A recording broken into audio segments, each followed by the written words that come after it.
Hello students, today we will start our new chapter alcohols, phenols and ether.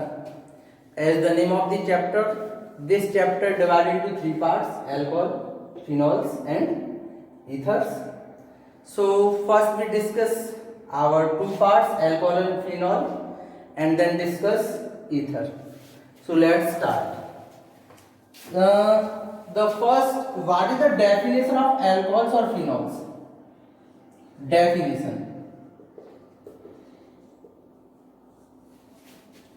the removal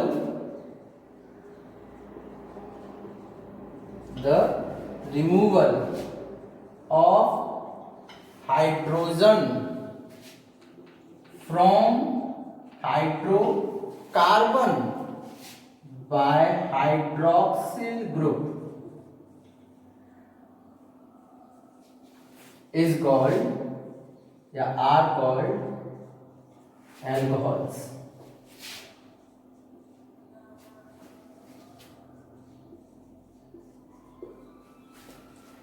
तो किसी भी hydrocarbon में से H हट जाए और OH लग जाए या हाइड्रोक्सिल ग्रुप लग जाए उसे हम बोलते हैं अल्कोहल्स।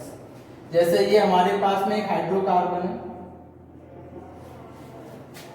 एल्केन भी बोल सकते हैं इसे, और अगर इसका H डिस्प्लेस होके OH आ जाएगा, ये आपका हो गया अल्कोहल। और अगर यही हमारे पास में एरोमेटिक हाइड्रोकार्बन या बेंजीन हो और बेंजीन में से यहां से H हटके OH इस पे आ जाए,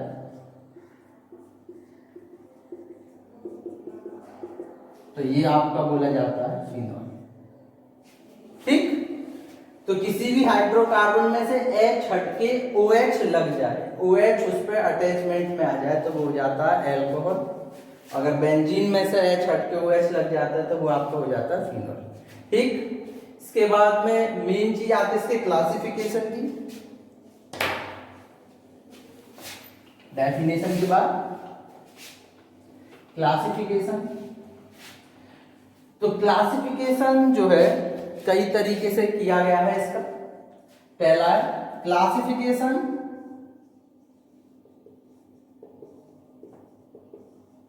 on the basis of number of OH, कि किसी हाइड्रोकार्बन पर कितने OH हैं उसके बेसिस पे उन्होंने क्लासिफिकेशन दे रखा है। इसमें फर्स्ट आता है मोनोहाइड्रिक,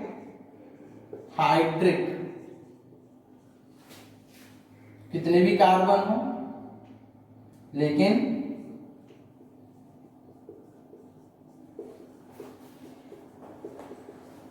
केवल एक OH हो, वो होता है मोनोहाइड्रिक। उसके बाद सेकंड डाइहाइड्रिक, डाइहाइड्रिक में 2 OH,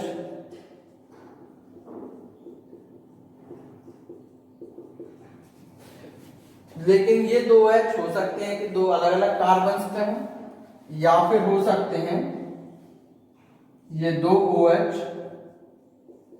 किसी एक सिंगल कार्बन पे। ठीक,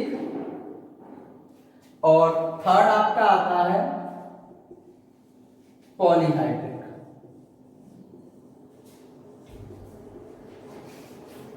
पॉलीहाइड्रिक में 2 से ज्यादा OH हाइड्रोकार्बन्स में अटैचमेंट में।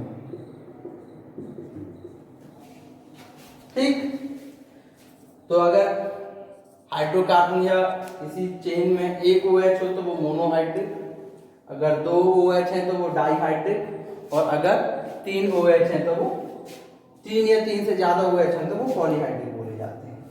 ठीक है ना। उसके बाद में सेकंड क्लासिफिकेशन दे रखा है उन्होंने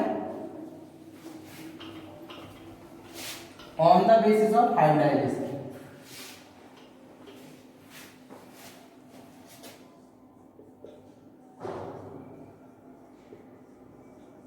On the basis of hybridization। Hybridisation में पहला है उनका sp3,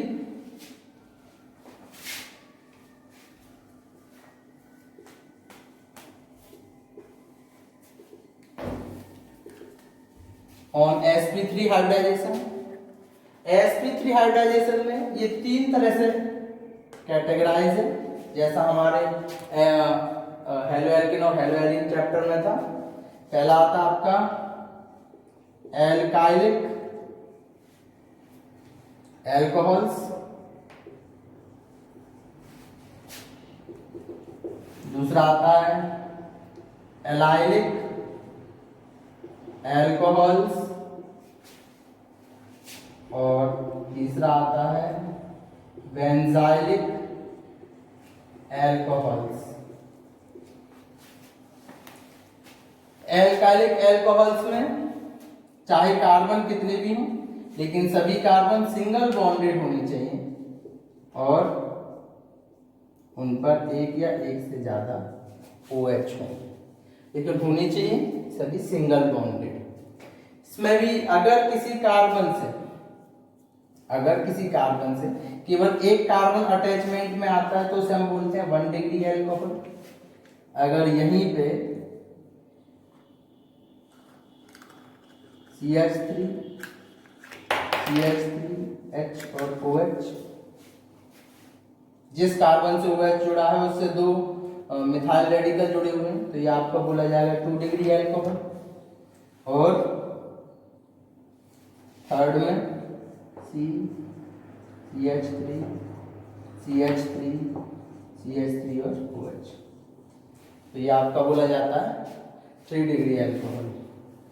यहाँ देख लें इस साइड ये CH3 CH3, तो जिस कार्बन से OH जॉइंट में है उससे अगर 3 और कार्बन जॉइंट में हो तो वो आपका हो जाता है 3 डिग्री एल्कोहल। एलाइलिक में जिस कार्बन से OH जुड़ा हुआ है उससे नेक्स्ट वाला कार्बन डबल बॉन्डेड कार्बन हो,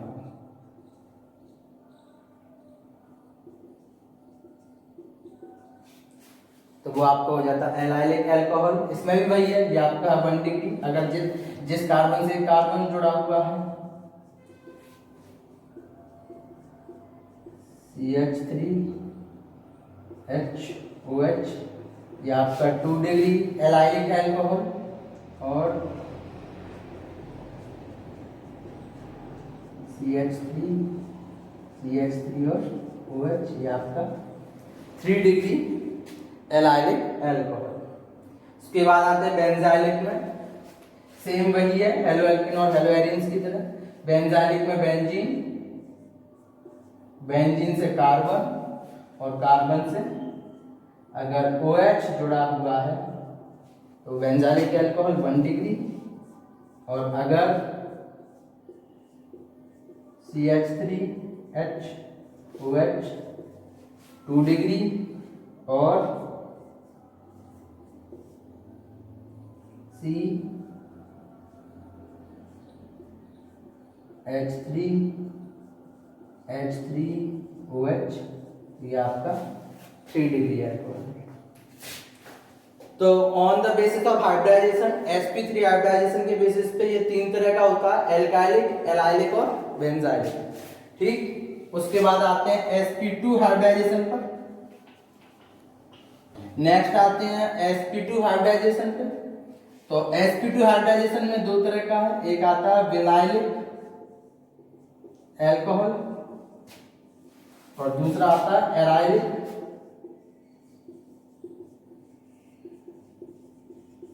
एल्कोहल। विनाइलिक में जिस कार्बन से OH जॉइंटिंग में है वही कार्बन डबल बॉन्डेड कार्बन से अटैचमेंट में हो। ठीक, तो ये आपका हो गया विनाइलिक। इसमें भी वही 1 डिग्री और 2 डिग्री होते हैं। एराइलिक में बेंजीन से सीधे OH जॉइंट में हो, एराइलिक या इसे फिनॉल भी बोलते हैं। तो इस तरह से इनका जो क्लासिफिकेशन कंप्लीट होता है, पहला था on the basis of number of hydroxyl ion, दूसरा था on the basis of hybridisation. Hybridisation में एक था sp3 और दूसरा था sp।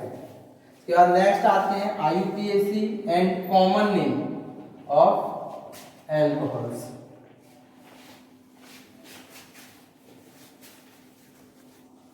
Some common and IUPAC name.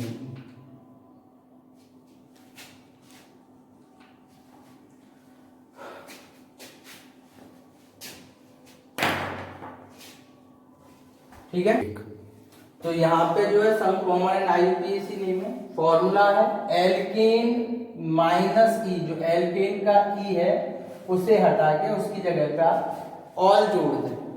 जैसे यहां में दे रखा है एक कार्बन, तो एक कार्बन का आपका होता है मीथेन, मीथेन, तो ई हटा के क्योंकि ऑल दे रखा है तो ऑल, तो IUPAC नेम हो जाएगा इसका मीथेनॉल। ठीक, और अगर कॉमन नेम की बात करें तो इसका एल्काइल बनाकर और उसके में अल्कोहल जोड़ते हैं, हो जाएगा मिथाइल अल्कोहल। ठीक, नेक्स्ट वाले में यहाँ 1 2 3 तीन कार्बन है, तो 3 से आता प्रोपेन, तो प्रोपेन में से प्रोपेन ई हटा दें और ऑल जोड़ दें, तो propanol.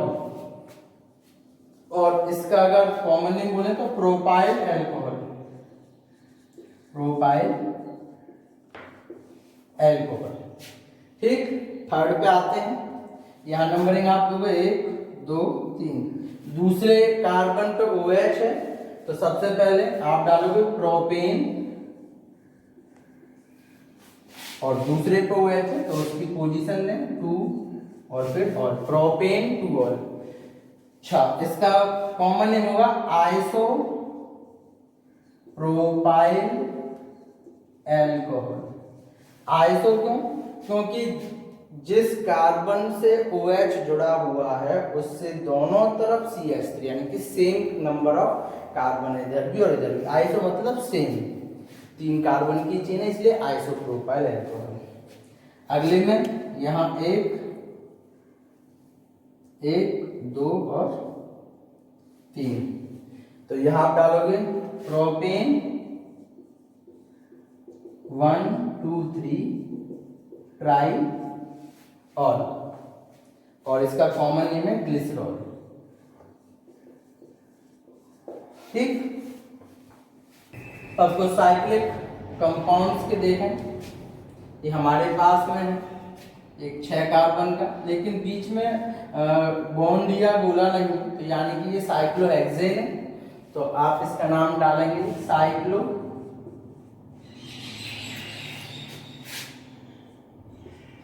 Hexanol, cyclo hexanol. Common name की बात करें तो साइक्लो हेक्साइल अल्कोहल। उसके बाद नेक्स्ट इसमें कार्बन 1 2 3 4 और 5। दूसरे पे मिथाइल है, पहले पे अल्कोहल है, तो आप इसे डालेंगे 2 मिथाइल, IUPAC में 2 मिथाइल साइक्लो पेंटेनॉल।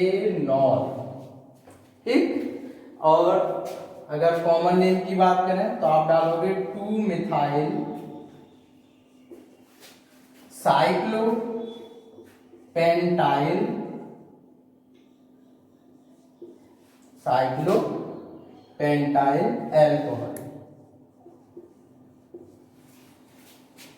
नेक्स्ट यहां पे बेंजीन दे रखी है, अगर बेंजीन पे OH आ जाए तो उसे हम फिनॉल बोलते हैं, फिनॉल। यही इसका IUPAC नेम है और यही इसका कॉमन नेम भी है। ठीक, अगर बेंजीन के साथ में कोई भी एल्काइल रेडिकल आ जाता है तो नंबरिंग आप पहले नंबरिंग आप जो सबसे पहले फंक्शनल ग्रुप को देते हैं, ठीक है। तो आप यहाँ डालेंगे आइसोनेम 2 मिथाइल फिनॉल, ठीक। और अगर कॉमन नेम की बात करें तो इसे बोलते हैं ऑर्थो क्रेसॉल, ठीक।